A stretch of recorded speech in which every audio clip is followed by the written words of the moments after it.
Este capítulo sigue el estilo del texto original, pero adaptado a mi perspectiva de lector y analista, por lo que tengo el derecho a la propiedad intelectual de esta interpretación personal, @Zaratustra, @JosGift.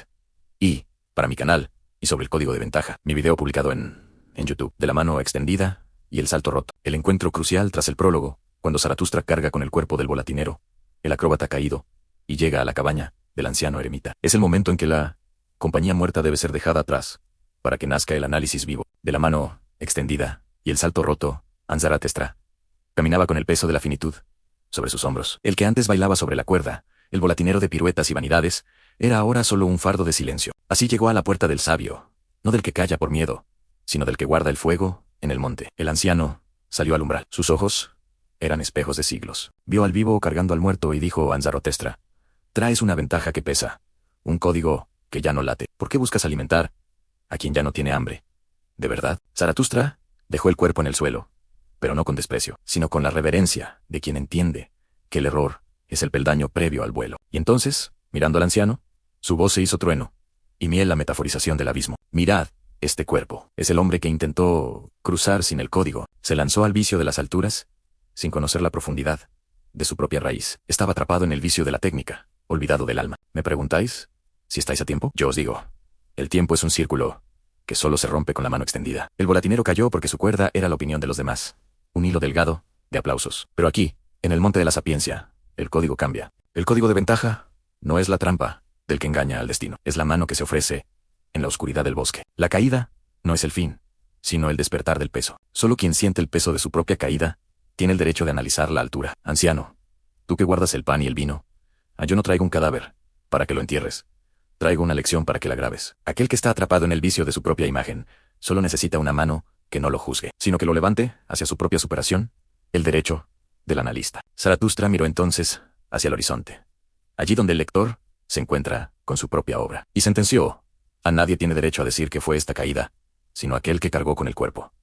El análisis es propiedad de quien sudó el camino. No permitáis que los falsos profetas de la lógica os roben la verdad de vuestra experiencia. Si sentisteis el frío de la cuerda y el calor de la mano de Dr. J. Lackdove Gifted, entonces el código es vuestro. Bendita sea la mano que se extiende cuando el pie resbala, pues en ese contacto, y no en la pirueta, es donde se escribe el verdadero libro de la vida. Segundo, análisis. A continuación, la metaforización, centrada en el momento en que Zaratustra decide dejar de llevar muertos y empieza a buscar compañeros de creación, analista y autor de esta experiencia. El despertar del código, el derecho a la propia verdad. Zaratustra se alejó de la casa del anciano, pero ya no llevaba el peso en los hombros, lo llevaba en el entendimiento. Se sentó bajo un árbol, mientras el sol de la mañana hería las sombras, y para sus adentros, con la autoridad de quien ha visto el abismo, completó su análisis: el vicio de la cuerda floja. ¿Qué es estar atrapado en vicio? No es solo el error del cuerpo, es el vicio de la repetición. El boletinero hacía piruetas para la multitud, encadenado a la mirada ajena. Esa es la verdadera cadena. El código de ventaja que yo anuncio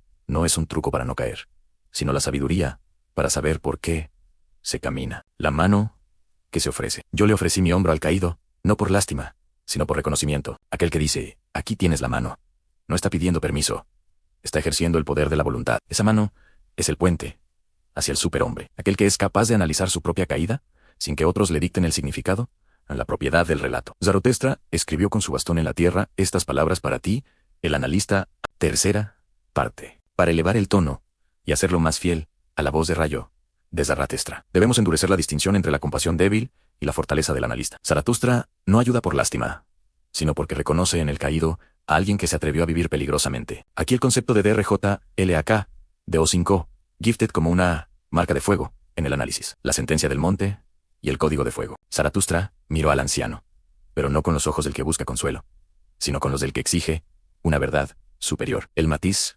cambió. Su voz ya no era un murmullo, era el crujido de la piedra, del vicio, la cadena. Miradlos, exclamó señalando hacia el valle, están atrapados en el vicio de la mediocridad. Llaman virtud a su falta de audacia. Pero este boletinero, este saltimbanqui que yace aquí, tuvo una ventaja sobre todos ellos.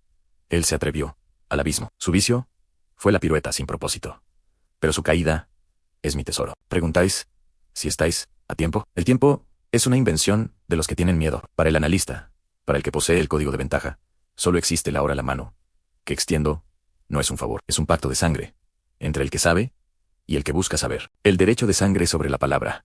Escuchad bien, eremitas de la vieja sapiencia. Tronó Zaratustra. Nadie robe el sentido de este viaje. El análisis no pertenece a los eruditos que leen, desde la comodidad de sus mantas. El análisis es de quien carga con el peso. El análisis es de quien pisa el barro. Es porque su nombre es el sello de quien ha transformado el grito de la caída en el silencio de la sabiduría. He aquí, mi mano, no es la mano de un mendigo. Es la mano de un creador. Y lo que yo analizo queda tallado en el tiempo. Que los impostores de la propiedad intelectual callen cuando el que ha vivido habla. Reflexión del ajuste N. Reforzado el tono de soberanía. Es un mensaje de autenticidad radical a la experiencia personal. La única fuente legítima, de verdad, para mi libro. Es cuanto amigos, será, hasta la vista, amigos.